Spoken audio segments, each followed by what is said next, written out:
జై బీసీ సభాధ్యక్షులు BC commission chairman గా విశేషమైనటువంటి సేవలు అందించి తనకున్నటువంటి అభిమానంతో అనుభవంతో బీసీలకు జరుగుతున్నటువంటి అన్యాయాన్ని ఏ రకంగా ఎదిరించాలి, వ్యవస్థను శాసించాలనేటువంటి విషయంలో అనేక సూచనలు చేసినటువంటి సభాధ్యక్షులైనటువంటి గౌరవ సోదరులు వకలాభరణం కృష్ణమోహన్ గారు బీసీలకు పర్యాయ పదంగా లక్షల మంది బీసీల జీవితాల్లో వెలుగు నింపినటువంటి బీసీల ముద్దుబిడ్డ మనందరి ప్రియతమ నాయకుడైనటువంటి పెద్దలు ఆర్ కృష్ణయ్య గారు సామాజిక స్పృహ సమాజంలో ఉండేటువంటి చెడును ఎలుగెత్తి చాటి మా సమస్యల పరిష్కారం కోసం ఎవరు చేయనటువంటి కృషి తన సినిమాల ద్వారా చేసిండనేటువంటి కోట్లాది ప్రజల అభిమానాన్ని ఉన్నటువంటి గౌరవనీయులు ఆర్ నారాయణమూర్తి గారు, గౌరవనీయులు దేవయ్య గారు, చిరకాల మిత్రులు సినీ దర్శకులు సోదరులు శంకర్ గారు, మా తమ్ముడు విజయ్ కుమార్ గారు, రాములు గారు, మా ఆడబిడ్డలకు అన్నాదమ్ములకు కార్యక్రమానికి విచ్చేసినటువంటి బీసీ సంఘాల బీసీలకు జరుగుతున్నటువంటి అన్యాయానికి ఒక చారిత్రకమైనటువంటి ముగింపుకు వేదికగా ఉన్నటువంటి ఈ సభకు విచ్చేసినటువంటి సోదరులందరికీ హృదయపూర్వకమైనటువంటి అభినందనలు తెలియజేస్తూ, ప్రభుత్వం మొన్న రేవంత్ రెడ్డి గారి నేతృత్వంలో జరిగినటువంటి క్యాబినెట్లో తీసుకున్నటువంటి 42% రిజర్వేషన్లను పార్టీల పరంగా అమలు చేస్తామనేటువంటి నిర్ణయం క్రూరమైనటువంటి పరిహాసంగా ఈ సందర్భంగా నేను దాన్ని ఖండిస్తా ఉన్నా. మామూలు అవమానం కాదు. అయితే ఈ విషయంలో మనం కూడా ఆత్మ పరిశీలన చేసుకోవాలి. ఈ పరిహాసం ఏ అధికారం వాళ్ళు చెలాయిస్తా ఉన్నారో ఆ అధికారం ఆసరాగా వాళ్ళు పరిహసిస్తున్నటువంటి సమయంలో ఆ అధికారాన్ని వాళ్లకు కట్టబెట్టింది ఎవరు అనేటువంటి విషయంలో కూడా మనం కాస్త ఆత్మ విమర్శ చేసుకోవాల్సినటువంటి విషయం అనేటువంటి విషయాన్ని మనవి చేస్తా ఉన్నా. అంటే బీసీలం ఈరోజు మనం గ్రహించాల్సినటువంటి విషయం, బీసీలం అంటే అతి మంచితనానికి మారుపేరా లేక అమాయకత్వానికి మారుపేరా? మరి ఒకవేళ అమాయకత్వానికి మారుపేరైతే ఆ అమాయకత్వాన్ని దుమ్ము దులిపి మనమందరం కూడా చరిత్రలో సాక్షులం. దేశ స్వాతంత్ర పోరాటంలో కావచ్చు, తదనంతర పరిణామాల్లో కావచ్చు, మనందరి ముందున్నటువంటి ఆర్ కృష్ణయ్య గారు కావచ్చు, బీసీ విద్యార్థులకు విద్యార్థి లోకానికి న్యాయం జరగడంలో ప్రతి సందర్భంలో పోరాటం చేసినది సాధించినటువంటి చరిత్ర మన నాయకుడైనటువంటి ఆర్ కృష్ణయ్య గారికి ఉంటే, ఈ దేశంలో స్వాతంత్రం లభించిన తర్వాత కూడా సమస్యలు పరిష్కరించబడాలి అనంటే పోరాటమే పందాగా సమస్యలు పరిష్కరించబడ్డాయి తప్ప ఏ రోజు కూడా బహుశా నాకు తెలిసి దేశ చరిత్రలో ఏ పోరాటం లేకుండా, ఎవరి డిమాండ్ లేకుండా ప్రభుత్వం తనంతట తానుగా ముందుకు వచ్చి పరిష్కరించినటువంటి లేదా చేసినటువంటి ఏకైక నిర్ణయం ఈడబ్ల్యూఎస్ రిజర్వేషన్ల రూపేణా 10% రిజర్వేషన్లను అమలు చేయడమే. అంటే వాళ్ళు అనుకున్నటువంటి వాటికి దేశంలో మనం అందరం చూసినాం, రాజ్యాంగం అనేక సందర్భాల్లో సవరించబడ్డది. ఎవరి ప్రయోజనాల కోసం సవరించబడ్డది?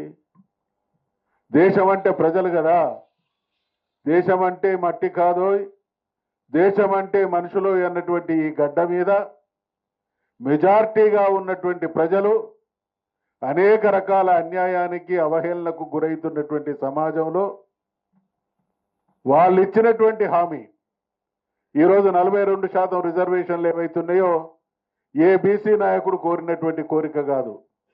ఇది ప్రభుత్వం ఆ రోజు కాంగ్రెస్ పార్టీగా ఇచ్చినటువంటి హామీని, వాళ్ళు ఇచ్చినటువంటి హామీని అమలు చేయడానికే ఇన్ని రకాలైనటువంటి గోకర్ణ గజకర్ణ టక్కుటమారా విద్యలు ప్రదర్శించి చివరికి మొండి చేయి చూయిస్తే ఈ కూర పరిహాసాన్ని కనుక మనం మౌన ప్రేక్షకుల్లాగా భరిస్తే సహిస్తే రాబోయే తరాలు మనల్ని క్షమించవు అనేటువంటి విషయాన్ని ఈ సందర్భంగా మనవి చేస్తా ఉన్నాను. దేశ స్వాతంత్ర పోరాటం, ఆ తదనంతరం జరిగినటువంటి తెలంగాణ రాష్ట్ర ఏర్పాటు పోరాటం, తెలంగాణ సాయుధ పోరాటం, మొన్నటి వరకు మందకృష్ణ మాదిగ గారు చేసినటువంటి పోరాటం, ఈ దేశంలో సమస్యలు పరిష్కరించబడ్డ ప్రతి దాని వెనుక ఒక చరిత్రాత్మకమైనటువంటి పోరాటం ఉంది. కాబట్టి 42% రిజర్వేషన్లు హామీ ఇచ్చి అమలు చేయనటువంటి ఈ పాలక వ్యవస్థలు మేమెంతో మాకంతా అనేటువంటి దాన్ని అమలు చేస్తాయి అనేటువంటి భ్రమల్లో మనం ఉండి నినాదాలకు పరిమితమైతే శాశ్వతంగా దేశంలో మనం బానిసలుగా రెండవ శ్రేణి పౌరులుగానే బతకాల్సి వస్తుంది అనేటువంటి విషయాన్ని నేను ఈ సందర్భంగా మనవి చేస్తా ఉన్నా. ప్రపంచంలో ఏ జాతి కూడా దేశంలో ప్రజాస్వామ్యం మనుగడ సాగించడానికి, ప్రపంచంలోనే అతి గొప్ప ప్రజాస్వామ్యం, ఆదర్శవంతమైనటువంటి ప్రజాస్వామ్యం ఈ దేశమని పేరు గడించడానికి ఈ దేశంలో ఉన్నటువంటి బీసీలు కారకులైతే రాజ్యాధికారంలో కానీ సంపదలో కానీ బీసీలు వాటాదారులు కాలేకపోవడం, మనం నమ్మి ఎన్నుకున్నటువంటి పార్టీలు నాయకులు మనల్ని ద్రోహం చేయడానికే పరిమితమైనటువంటి పరిస్థితులు కొనసాగినాయి. కాబట్టి ఇవాళ ఎవరో వస్తారు ఏదో చేస్తారంటే సినిమా పాట ఉన్నది, ఎదురో వస్తారని ఏదో చేస్తారని ఎదురు చూసి మోసపోకుమా, నిజం మరచి నిదురపోకుమా. ఇదే పునరావృతం అవుతా ఉన్నది. నేను మీరందరూ ఇక్కడ చాలా మంది సహచరులు నాతో ఉన్నారు. చాలా భయంకరమైనటువంటి కుట్ర ఈ దేశంలో మనకు అంతర్లీనంగా అర్థం కాకుండా కొనసాగుతున్నటువంటి కుట్ర ఏంటంటే, నేను క్రియాశీలకంగా 43 సంవత్సరాలుగా రాజకీయాల్లో ఉన్నా, 5-6 సార్లు ఎన్నికల్లో పోటీ చేసిన, దేశానికి స్వాతంత్రం వచ్చిన తర్వాత ఆ రోజున్నటువంటి ఆధిపత్య కులాలు అగ్ర కులాలు అప్పటి వరకు దేశ స్వాతంత్రం రాకుండా అడ్డుకున్నటువంటి విదేశీయులకు తొత్తులుగా వాళ్ళ తాబేదారులుగా పనిచేసినటువంటి వాళ్ళందరూ స్వాతంత్రం రాగానే రంగులు మార్చిన్లు, టోపీలు మార్చిన్లు, రాజ్యాధికారంలో మళ్ళీ వాళ్ళే కూర్చున్నారు. ఆ తదనంతరం ఈ 78 సంవత్సరాల కాలంలో జరిగినటువంటి పరిణామంలో సృష్టించబడినటువంటి సంపద అంతా కూడా వాళ్ళ హక్కు భుక్తం చేసుకున్నారు. ఇవాళ నేను I would like to be on record, 1982లో రాజకీయాల్లోకి వచ్చినప్పుడు నేను ఒక ఎమ్మెల్యే కావాలి అనంటే 10,000 నుండి 50,000 రూపాయల ఖర్చుతో ఎమ్మెల్యే కావడాన్ని సజీవంగా చూసినటువంటి సాక్షులలో నేను ఒకరిని. ఇవాళ ఏం జరిగింది? టోపీలు మార్చి అధికారాన్ని చేపట్టి సంపద అంతా వాళ్ళ హక్కు భుక్తం చేసుకొని ఈరోజు ఎక్కడికి తీసుకుపోయిన్లు అనంటే 50 కోట్లు లేకుంటే ఎమ్మెల్యే కాలేనటువంటి దుస్థితిలోకి నెట్టబడ్డది అనంటే బీసీలు రాజ్యాధికారంలో వాటాదారులు కావడం అనేది కల్లా అనేటువంటి వాస్తవాన్ని గ్రహించాల్సినటువంటి సందర్భం ఇది అనేటువంటి విషయాన్ని నేను మనవి చేస్తా ఉన్నా. ఇక్కడ బీసీలలో కూడా నేను స్పీకర్ అయినా చాలా అదృష్టంగా ఫీల్ అయినా, చాలా లోతుగా ఒకరోజు ఆలోచించుకున్నా. మధుసూనాచారి నా అంతరాత్మకు నాకు జరిగినటువంటి సంఘర్షణ, మధుసూనాచారి నువ్వు స్పీకర్ అయినావు కదా, ఏదో ఒక మంచి పని చెయ్యి అని నా అంతరాత్మ నన్ను ప్రశ్నించింది. 2-3 రోజులు ఆలోచించుకున్నా. స్పీకర్గా ఉన్నప్పుడు నేను నాదైనటువంటి ఒక చక్కటి సంప్రదాయానికి బీజం వేయాలి, దారి చూపాలనేటువంటి ఆలోచన చేస్తే నాకు బీసీలలో కూడా 4 రకాలైనటువంటి బీసీలు కనబడ్డారు. ఒకటి, రాజ్యాధికారంలో అవకాశాలు వచ్చిన కులాలు. ఇక్కడ చాలా కన్ఫ్యూజన్ ఉన్నది. రాజ్యాధికారంలో అధికారం వచ్చిన కులాలంటే 3-4 కులాలకు వస్తాయి, కానీ వాళ్ళకు కూడా వాళ్ళ దామాషా ప్రకారం రాలేదు. చాలా మందికి తెలియక మన వాళ్ళు కూడా ఉన్నటువంటి భ్రమలో ఏంటంటే బీసీలు అంటే ఈ 3-4 కులాలేనారు. కాదు, వాళ్ళకు ప్రాతినిధ్యం ఉన్నది కానీ వాళ్ళ దామాషాకు అనుగుణమైనటువంటి ప్రాతినిధ్యం లేదు. నేను ఒక్క మాట చెప్తా, ఇవాళ తెలంగాణలో ముదిరాజులు పెద్ద బీసీ కులాలలో అదొక కులం. మరి ఎన్నో శాసనసభ నడుస్తున్నదో మీకు తెలుసు. ఈ ఒక్క శాసనసభలో ఉన్నటువంటి ఒక్క అగ్ర కులం స్థాయిలో ఇన్ని సంవత్సరాల ఆంధ్రప్రదేశ్ తెలంగాణ రాష్ట్రంలో వాళ్ళకంటే ఎక్కువ సంఖ్యాకులైనటువంటి ముదిరాజుల ప్రాతినిధ్యం వాళ్ళు ఒక్కసారి ఉన్నటువంటి ప్రాతినిధ్యం కూడా సమానం కాదు అంటే ఎంత దయనీయమైనటువంటి స్థితిలో బీసీ కులాలు ఉన్నాయి అనేటువంటి విషయం మనం అర్థం చేసుకోవాలి. నేను ఇందాక మనవి చేసిన 4 రకాలైనటువంటి బీసీలు. ఒకటి, చట్టసభలలో అవకాశం ప్రతిసారి ఉంటున్నటువంటి కులాలు. అది కూడా మళ్ళీ వివరణిస్తున్నా. వాళ్ళు కూడా వాళ్ళ దామాషకు అనుగుణంగా కాదు, వాళ్ళ 6-7% ఉంటే 3-4 ప్రతిసారి ఉంటారు, 5-6 ప్రతిసారి ఉంటా ఉన్నారు. వాళ్ళకు రావాల్సిన వాటాలు. 2, అప్పుడప్పుడు అవకాశాలు వస్తున్నటువంటి కులాలను చూస్తున్నాం. అసలే ప్రాతినిధ్యం లేని కులాలను చూస్తున్నాం. అసలు చట్టసభలు అనేటి ఉన్నది అనే విషయం తెలియని కులాలు కూడా ఉన్నాయి. ఇక్కడ 4 రకాలు బీసీలలో. ఒకటి, చట్టసభల్లో ప్రాతినిధ్యం ఉన్న కులాలు, చట్టసభల్లో అప్పుడప్పుడు ప్రాతినిధ్యం ఉన్న కులాలు, చట్టసభల్లో ప్రాతినిధ్యం లేని కులాలు, చట్టసభలు ఉన్నాయి అనేటువంటి విషయం తెలియని కులాలు. అందుకనే నేను తీసుకున్నటువంటి నిర్ణయం ఏంటంటే, మొదటిసారి 1971లో నేను హైదరాబాద్కు వచ్చినప్పుడు డబుల్ డెక్కర్ బస్సులో ముందు కూర్చొని పోయేటప్పుడు అసెంబ్లీ అంటే అసెంబ్లీ కంట్రోల్ రూమ్ ఇది దాటగానే అసెంబ్లీ అని కండక్టర్ పైనుండి చెప్తే అది దాటేంత వరకు కళ్ళార్పకుండా అసెంబ్లీని చూసుకుంటూ పోయినా. జీవితంలో ఒక్కసారైనా ఆ గేటు లోపల అడుగు పెట్టాలనేది మొదటి కోరిక. నా అదృష్టం కొద్దీ ఎమ్మెల్యే అయినా, నా అదృష్టం కొద్దీ స్పీకర్ అయినా, తర్వాత ఈ కులాలన్నిటికీ అవకాశం ఇవ్వాలనుకున్నా. నేను అదృష్టవంతుణ్ణి, నా జన్మధన్యం. ప్రతి కులాన్ని కూడా శాసనసభ సమావేశాల సందర్భంగా చూపించడం జరిగింది. ఇవాళ ఇక్కడే ఉన్నది అసలైనటువంటి కిటుకు. ఈ అగ్ర కులాలు, ఈ ఆధిపత్య కులాలు వాళ్ళ ఆధిపత్య కొనసాగింపులో భాగంగా చేసేటువంటి కుట్ర ఏంటంటే, ఎవరికైనా ఒక బీసీకి అవకాశం వస్తే మిగతా వాళ్లకు మీకు దానివల్ల ప్రయోజనం కొనగూడేటువంటి ప్రయోజనం ఏంటి అని. ఇవాళ ఆ కులాలకు దక్కుతున్నటువంటి వాటాను గనుక పంచగలిగితే తెలంగాణలో ఉన్నటువంటి 137 బీసీ కులాలకు కూడా రాజ్యాధికారంలో ప్రత్యక్షంగా పరోక్షంగా అవకాశం కల్పించేటువంటి అవకాశం, విస్తృత అవకాశాలు ఉన్నాయి. కాబట్టి ఉద్యమాన్ని నడిపేటువంటి క్రమంలో బీసీ అనేటువంటి ఏ బిడ్డ కూడా మనం చేసేటువంటి ఉద్యమంతో ఏకీభవించి మనతో కలిసి వచ్చేటువంటి వాతావరణాన్ని సృష్టించాల్సినటువంటి అవసరం, బాధ్యత కూడా మనందరి మీద ఉంది అనేటువంటి విషయాన్ని ఈ సందర్భంగా మనవి చేస్తా ఉన్నాం. మనమందరం కారణం ఏంటంటే, ఉద్యమం వస్తుంది, బీసీలకు రాజ్యాధికారం వస్తుంది, మళ్ళీ మా దుస్థితి, మా పరిస్థితి అదే విధంగా ఉంటది అనేటువంటి భావనతో కూడా మనతో ఏకీభవించినటువంటి వాళ్ళు ఉన్నారు. కాబట్టి ఆ రకంగా జరగకుండా ఉండాలి అనంటే నేను కృష్ణయ్య గారికి విజ్ఞప్తి చేస్తా ఉన్నా. ఎవరు అవునన్నా కాదన్నా తెలంగాణలో బీసీ విషయంలో కృష్ణయ్య గారిని మించినటువంటి నాయకుడు లేడు. కానీ ఇదే సందర్భంలో బీసీల విషయంలో మనం అందరం కూడా ఒకే మాట, ఒకే శత్రువుకు బలమైనటువంటి ఆయుధం ఏంటంటే వాళ్ళలో ఉండేటువంటి ఐక్యతతో పాటు మనలో ఉండేటువంటి అనైక్యత కూడా శత్రువుకు అస్త్రంగా ఉపయోగపడే ప్రమాదం ఉంది. కాబట్టి చిత్తశుద్ధి, లక్ష్యశుద్ధి మన విధానం. కాబట్టి అటువంటి ఆలోచన ఉన్నటువంటి మనం మిగతా వాళ్ళందరినీ కూడా కలుపుకొని పోయి, అవసరమైతే వాళ్ళ ఇళ్లకు పోయి, మరి మీరు నిర్ణయించండి, ఒక టీమ్గా ఏర్పడదాం, మన ఉద్యమంతో కలిసి వచ్చేటువంటి వాళ్ళందరినీ ప్రతి ఒక్కరిని కలుద్దాం. తెలంగాణ బీసీలకు రాజ్యాధికారం వస్తేనే కదా మనకు గౌరవం ఉండేది.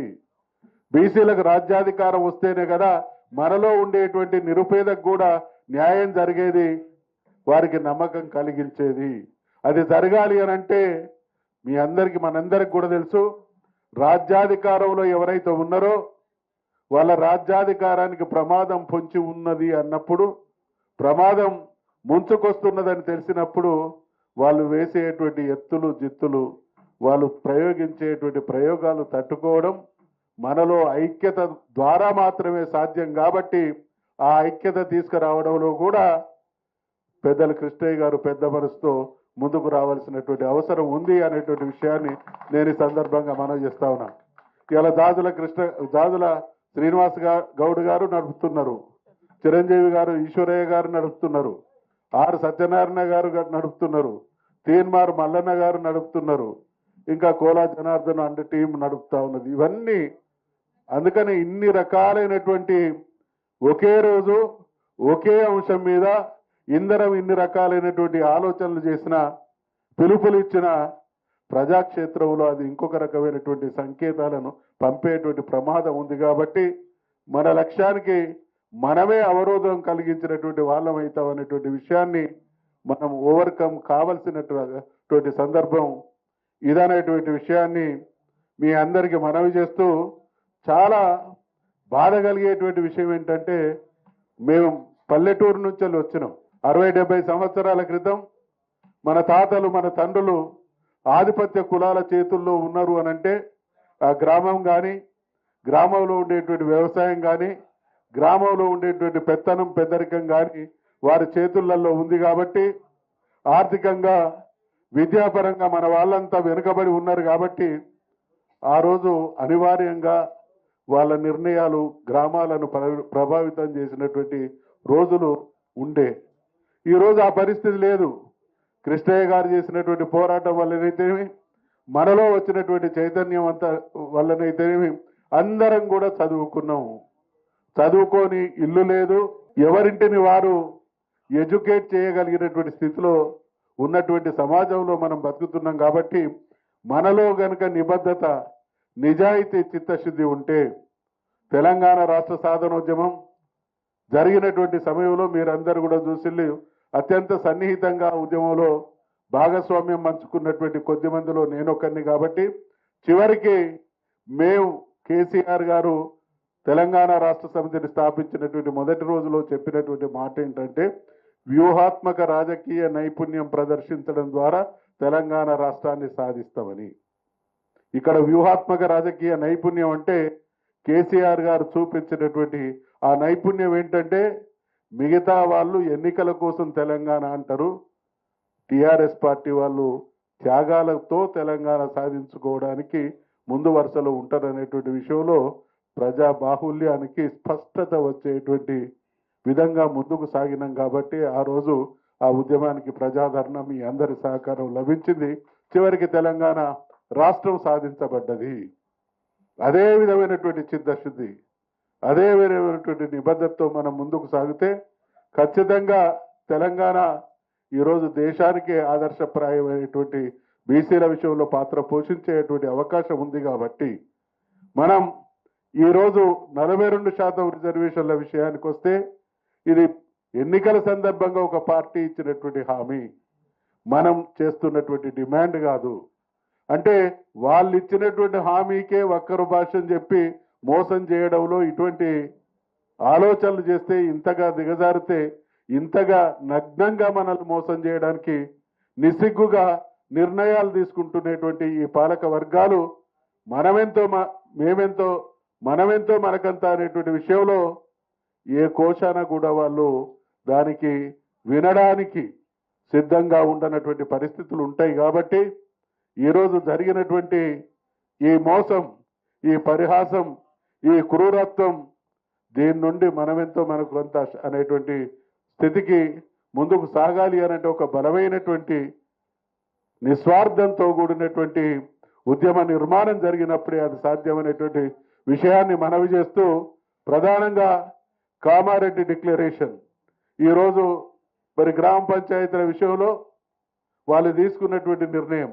మీకు తెలుసు ఎంపీటీసీలు, జడ్పీటీసీలు, ఎంపీపీలు, మిగతా వాటన్నింటికంటే కూడా బలమైనటువంటి అధికార హోదా గ్రామ పంచాయతీ. గ్రామ panchayat basic unit of the village. స్థానిక స్వపరిపాలనలో అత్యంత కీలకమైనటువంటి విభాగం గ్రామ పంచాయతీ కాబట్టి ఆ గ్రామ పంచాయతీలనే మనల్ని నడ్డి విరిచేటువంటి కుట్ర ఈ ప్రభుత్వం తెలిసి కావాలని చేస్తున్నది. కాబట్టి ప్రభుత్వానికి బలమైనటువంటి ఛాలెంజ్ విసరాల్సినటువంటి అవసరం ఉంది. ఇది ఏమాత్రం బలహీనపడ్డా ఇందాక మిత్రులు చెప్పినట్టు నౌ ఆర్ నెవర్ ఈరోజు సృష్టించబడ్డటువంటి వాతావరణం రిజల్ట్ తీసుకోవాలి తప్ప దానికి ఏ రకంగానైనా కూడా దెబ్బ తగిలితే ఈ తరం కాదు, వచ్చే మన పిల్లల్ని కూడా మనం బానిసలుగా చేయడానికి మనం కూడా కారకులమైనటువంటి విషయాన్ని మనవి చేస్తూ, మరి నాదైనటువంటి సూచన, ఆలోచించండి, సమయం తక్కువ ఉన్నది, కానీ ఏ కామారెడ్డిలోనైతే డిక్లరేషన్ ఇవ్వబడ్డదో అదే కామారెడ్డిలో ఎవరైనా ఒకరు కానీ ఇద్దరు కానీ లేదా మనలో అందరం కానీ ఒక సామూహిక లేదా ఆమరణ నిరాహార దీక్ష కూర్చొని ఖచ్చితంగా ప్రభుత్వం మెడలు వంచాల్సినటువంటి అవసరం ఉంది అనేటువంటి విషయాన్ని మనవి చేస్తూ, మనం చేసేటువంటి నిర్ణయాలు, మనం ఎంచుకునేటువంటి పందాను ప్రభుత్వం రెండు రకాలుగా ఆలోచిస్తుంది.